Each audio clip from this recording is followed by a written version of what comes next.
코드화와 코드의 잉여가치. 안티오이디푸스 이후 코드화는 영토화와 짝을 이루지만 동시에 대비되면서 그만큼 자주 사용되는 개념입니다.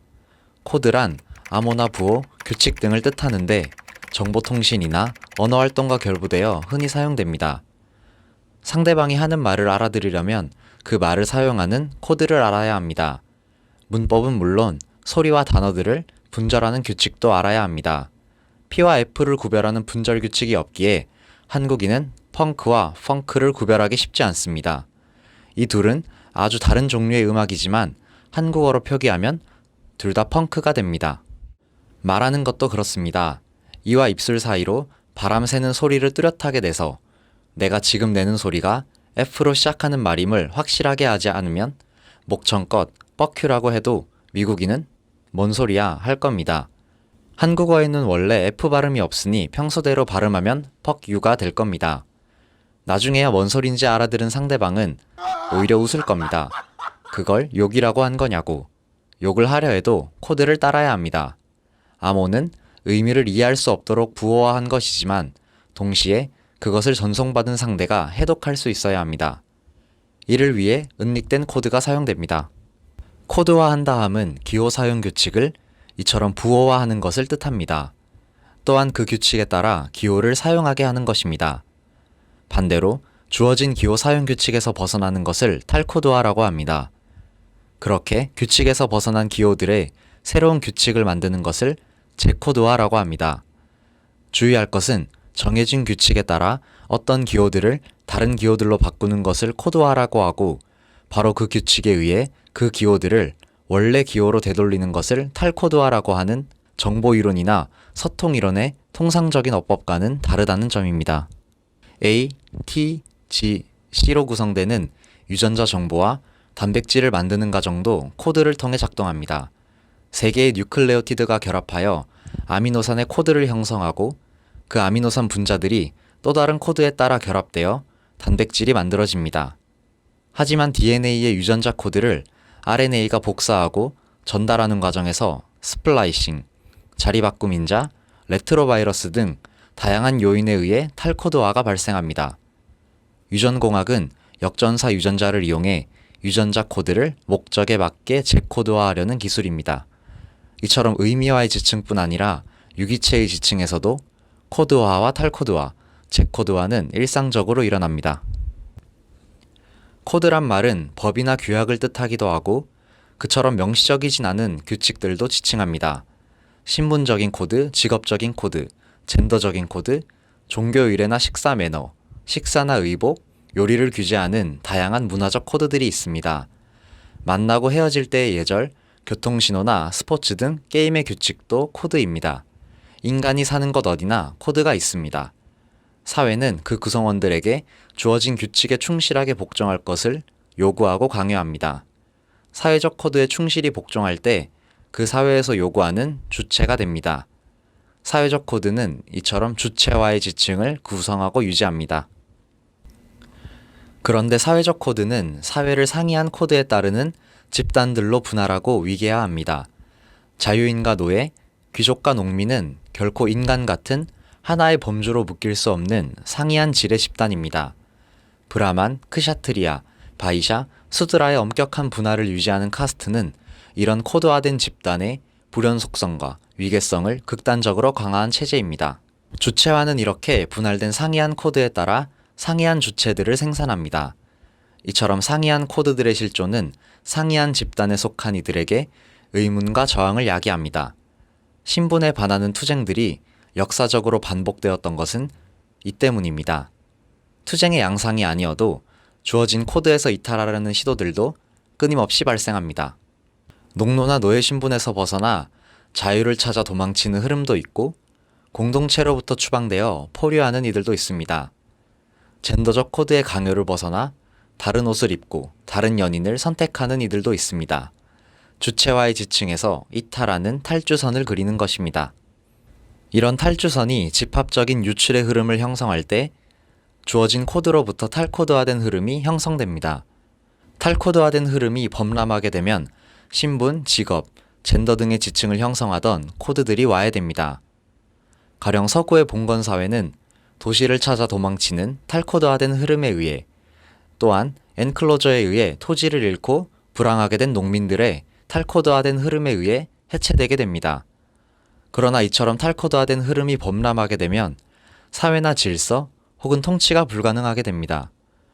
그래서 대개 다른 코드들로 이 흐름을 포획하려 하게 됩니다.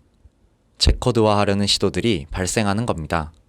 코드화가 기존의 상이한 코드들을 와해시키고 탈코드화된 흐름을 유출시켜 거대한 하나의 코드로 통합하는 경우가 있습니다. 이를 초코드화라고 합니다. 가령 중국 최초의 거대 제국인 진은 이전의 부족 집단들이나 작은 국가들을 하나의 국가로 통합했습니다. 이는 이전 사회의 코드에 속했던 신분이나 직업에서 이탈하는 탈코드화된 흐름을 야기합니다.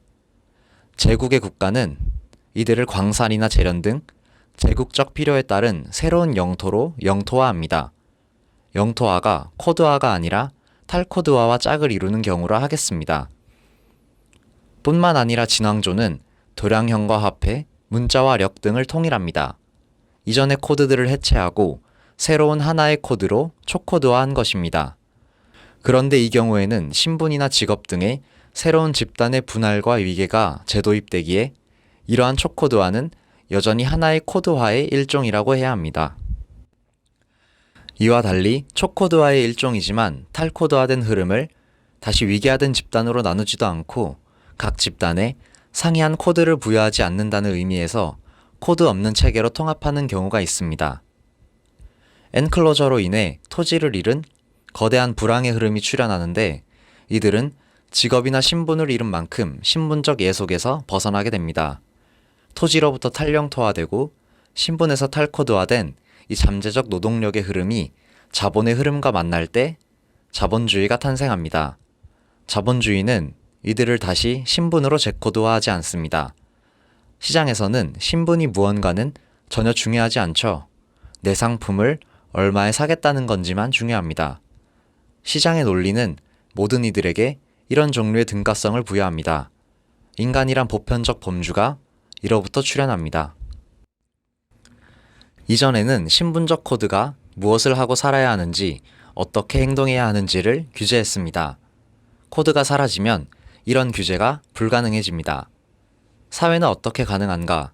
라는 홉스의 질문은 이로부터 나온 겁니다. 자본주의는 신분에 따라 정해진 코드 대신 모든 인간에게 적용되는 보편적 규칙의 체계를 수립합니다. 고용을 통해 직업을 얻어라. 노동을 통해 가치를 생산하라. 노동을 하지 않으면 먹을 수 없다. 등가 교환에 따라 물건을 사고 팔라. 모든 가치의 척도는 돈이다. 등등. 이전의 코드로부터 이탈한 흐름 전체를 하나의 보편적 규칙들의 체계로 통합했다는 점에서 이 또한 초코드화의 일종입니다. 그러나 이전의 제국적 초코드화가 위계적 지위를 갖는 집단으로 사람들을 재분할하고 속한 집단에 따라 다른 규칙을 강요하던 것과는 확실히 다릅니다. 일종의 공리처럼 자명해 보이는 보편적 규칙들의 체계로 통합했다는 점에서 이를 공리개화라고 합니다. 하나의 지층 안에서 발생한 탈영토화 운동이 다시 어떤 영토로 재영토화되듯이 탈코드화된 흐름도 재코드화되기 마련입니다. 그런데 탈코드화란 기존의 코드를 대대적으로 부수어 없애기도 하지만 특정 요소를 살짝 바꾸는 것만으로도 가능한 경우가 많습니다. 유럽의 고전 음악에는 여러 형식의 코드들이 중첩되어 있습니다. 화성 조성의 코드, 대입법이나 소나타 등 악곡 형식의 코드, 협주곡이나 교향곡 등의 장르적 코드 등등. 악보로 그려진 하나의 작품은 이 복수의 코드들이 중첩된 결과물이죠.